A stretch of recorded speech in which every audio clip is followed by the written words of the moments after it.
नमस्कार मित्रांनो, मी स्वाती तोरसेकर एशा पृथ्वीमध्ये तुमचं स्वागत करते. रशियाचा सगळ्यात जवळचा दोस्त कोण म्हणता येईल तर तो बेलारूस आहे. बेलारूस हा युक्रेनच्या उत्तरेला आहे आणि त्यांचे जे प्रेसिडेंट आहेत लुकाशेंको, अलेक्झांडर लुकाशेंको, यांचं वर्णन तुम्ही अनेक प्रकारे ऐकाल. 71 वर्षीय आहेत. 1994 पासून ते आजतागायत बेलारूसचे तेच अध्यक्ष आहेत. वेगवेगळ्या पद्धतींनी त्यांनी आपलं सत्तापट टिकवून धरलेलं आहे. त्याही काळामध्ये सोव्हिएत रशियाचं विभाजन झालं ही गोष्ट त्यांना विशेष आवडली नव्हती. सोव्हिएट रशियामधले जे कॉन्झर्वेटिव्ह कम्युनिस्ट होते त्यांच्यासोबत त्यांचे घनिष्ठ संबंध होते आणि ते त्यांनी तसेच ठेवलेले होते. एकंदरीतच त्यांचं जे राजकीय कारकीर्द बघता युरोपियन युनियननी त्यांच्यावरती जवळपास बंदी घातलेली होती. त्यांना युरोपियन युनियनच्या कुठच्याही देशामध्ये प्रवास करता येत नव्हता. हल्ली हल्ली ही बंदी जी आहे ती उठवण्यात आलेली आहे.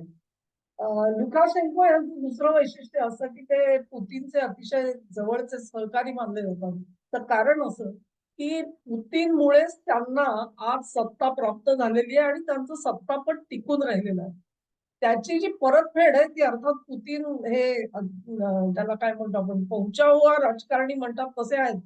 त्यांनी भरपूर वसूल केलेली आहे लुकाशेंकोकडून.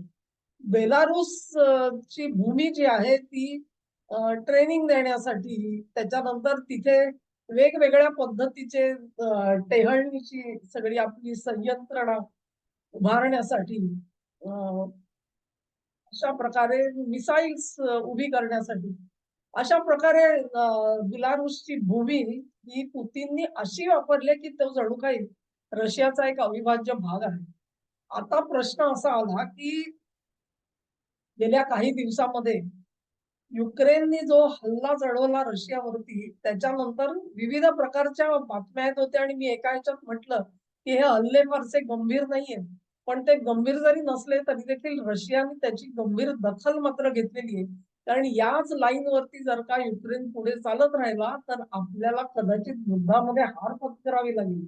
ह्याची नोंद कुठेतरी रशिया आणि पुतीननी घेतलेली आहे. त्यानंतर त्यांनी त्यांचे ड्रोन्स जे आहेत ते युक्रेनमध्ये पाठवले आणि वेगळ्या प्रकारची हानी म्हणजे जिथे जिथे ही ड्रोनच्या फॅक्टरीज तयार झालेल्या होत्या त्याच्यावर हल्ले केले गेले. ते हल्ले झाल्यानंतर 19 जूनला झेलेन्स्की, युक्रेनचे झेलेन्स्की यांनी ताकीद दिली. ती कोणाला दिली? तर बेलारूसच्या प्रेसिडेंट लुकाशेंकोंना दिली. आणि ती त्यांनी ताकीद दिली की 7 दिवसाच्या आत तुम्ही रशियाला मदत करायचं थांबवा. कारण तुमच्याकडे जे त्याला म्हणतात की ते जे यंत्रणा उभी केलेली आहे ती यंत्रणा वापरून, सिग्नल ट्रॅकिंगची ती वापरून रशियाचे ड्रोन आमच्यापर्यंत पोहोचतायत. तेव्हा तुम्हाला ती यंत्रणा वापरता येणार नाही.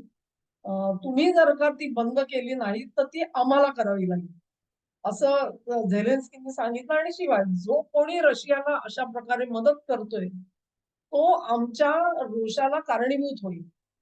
आतापर्यंत बेलारूसनी भूमिका अशी घेतलेली होती की आम्ही काही युद्धाचे भाग नाही आहोत. पण त्यांचे आणि रशियाचे जॉईंट एक्झरसाइजेस चाललेले होते आणि अशा प्रकारची ही सगळी जी मदत आहे, एक प्रकारे फार मोठी टेक्निकल आपली भूमी असल्यासारखा रशियाने त्यांचा वापर केला. म्हणजे तुम्ही कल्पना करू शकता की केवढ्या मोठ्या बेलारूस मधून आक्रमण करणं सुद्धा सोपं आहे युक्रेनवरती. अ, तशा पद्धतीचा त्यांचा जो भूभाग आहे तो त्याला मदत करू शकतो.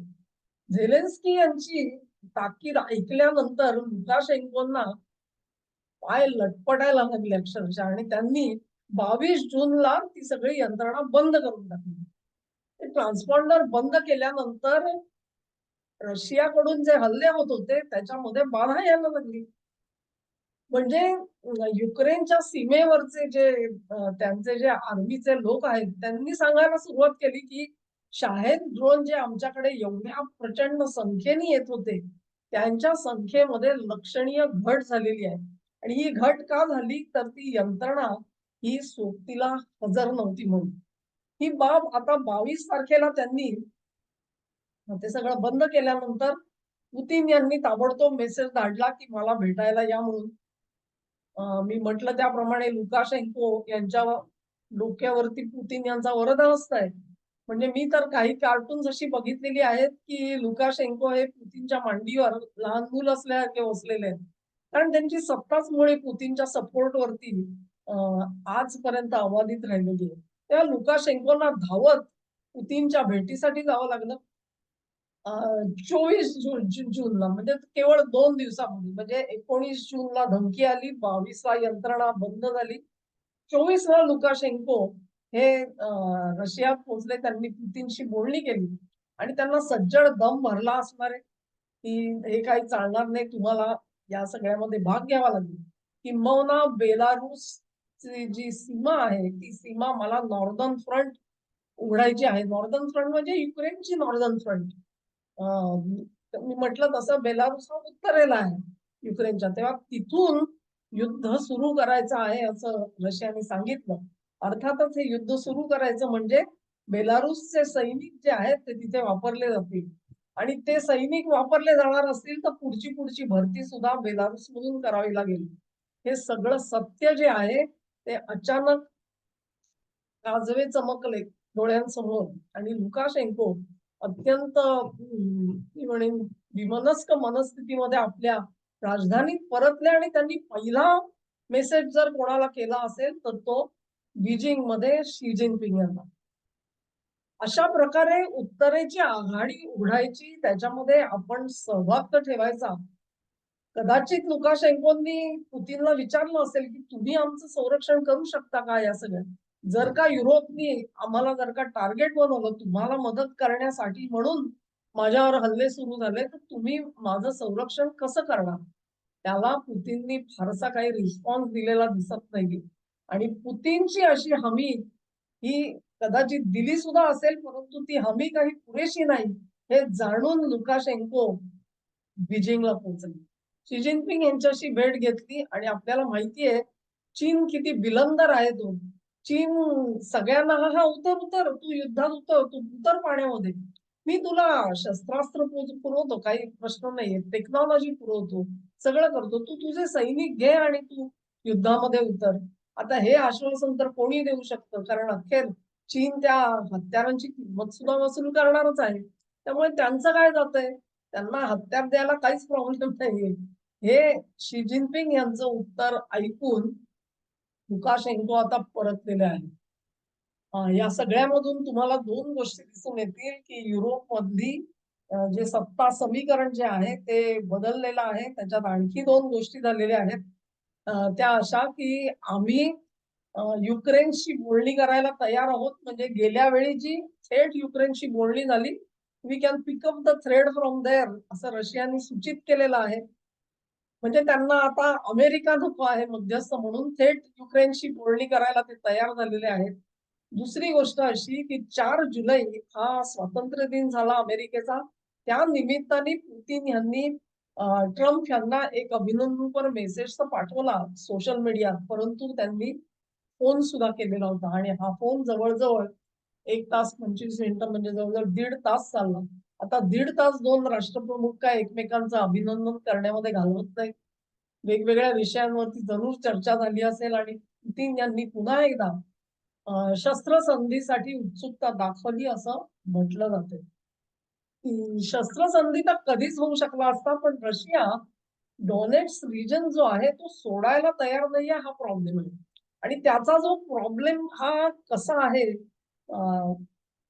त्याच्याबद्दल मी सविस्तर वेगळं बोलणार आहे की बँकर्सनी युक्रेनला युद्धात कसं ढकललं. बँकर्स म्हणजे IMFच्या मागे लपलेले बँकर्स आणि या IMFच्या जंजाळामध्ये अडकलेला युक्रेन आज कुठे जाऊन पोहोचलाय बघा. तेव्हा तो भाग आपण एक स्वतंत्र वेगळा ठेवू पण त्याच्यात अनेक संदर्भ येतील तुमच्यासाठी. अशा तऱ्हेने एक प्रकारे रशिया सुद्धा हादरून गेलेला आहे. आज सुद्धा त्यांना कोरियातून नॉर्थ कोरियामधून सैनिक आणावे लागतात. त्यांच्याकडून मोठी भरती होते असं नाहीये. आणि युक्रेनने जे हल्ले केले ते थेट अगदी मार्केट प्लेसेस वरती पण हल्ले केले. म्हणजे सामान्य माणसांचा जीव जाईल याची काळजी घेऊनच हल्ले केले गेले. आणि हे सगळं असं घडवलं जातंय की कुठे ना कुठेतरी रशियाने जबरदस्त प्रत्युत्तर द्यावं आणि ते प्रत्युत्तर असं द्यावं की त्यांनी युरोपच्या देशांना त्याच्यात गोवावं. त्यांनी जर का युरोपच्या देशांना गोवलं तर मग आर्टिकल 5 नेटोचा जो आहे तो ऍक्टिव्हेट होतो असं त्यांचं म्हणणं आहे आणि त्यानुसार कारवाई होऊ शकते. आता ह्याच्यामध्ये वाद कसला आहे बघा. रशियाने सांगितलेलं आहे जो जो कुठचा देश युक्रेनला मदत करेल तो आमचा थेट शत्रू आहे असं आम्ही मानू आणि तो युद्धात सामील आहे असं आम्ही मानू. हे जे पुतीनने डिक्लेअर केलेलं होतं ती बाजी आज युक्रेननी त्यांच्यावरती उलटलेली दिसते पुतीनवरती. कारण बेलारुस रशियाला मदत करतो म्हणून बेलारुस आमचं लक्ष बनेल. ही धमकी कोणी दिली आता ती युक्रेनने दिली. पुतीनने जी ओरिजिनल दिली होती तो त्याचा वापर इकडे केला गेलेला आपल्याला दिसतो. त्या पुतीनची धमकी जी होती ती खास करून फ्रान्स असेल, जर्मनी असेल, युके असेल ह्यांच्यासाठी होती. परंतु तीच धमकी इथे कशी वापरली गेलेली आहे त्याचा तुम्हाला अंदाज येऊ शकतो आणि या सगळ्यामध्ये तुम्ही तुम्ही रशियाला मदत करता तेल खरेदी करून ही सुद्धा युद्धातली मदत आहे असं जर का ठरवलं गेलं तर भारताचं भवितव्य काय असेल याचाही विचार करा. तेव्हा मोदीजी जेव्हा काही निर्णय घेतात ना त्याच्या मागे भरपूर चिंतन असतं. अनेकांनी टर उडवली की आपल्या ज्या प्रायव्हेट कंपन्या आहेत त्यांनी तेल खरेदी मध्यंतरी थोडी कमी केलेली होती आता ती पुन्हा वाढली. कदाचित परत एकदा तीच पाळी येऊ शकते. अमेरिका सुद्धा खेळ खेळते आहे. रशियाला खेळ खेळावे लागत आहेत आणि युक्रेनची तर परिस्थितीच वेगळी आहे. या सगळ्या कचाट्यामध्ये सापडलाय तो बेलारुस. त्याच्या समोर युद्धाचं सावट पडलेलं आहे. युद्ध आ वासून पुढे उभं राहिलेलं आहे. तेव्हा आपल्या जनतेला युद्धाच्या खाईत लोटायचं का हा प्रश्न लुकाशेंकोंच्या समोर आहे. ते नाही म्हणाले तर सत्ता अशी जाणार आहे. ते हो म्हणाले तर सत्ता अशी जाणार आहे. व्हिडिओ तुम्हाला आवडला असेल अशी आशा करते. तुम्हाला आवडला असेल तर ही लिंक शेअर करा, व्हिडिओला लाईक करा, चॅनेलला सबस्क्राईब करा आणि सहकार्य असंच चालू ठेवा. नमस्कार.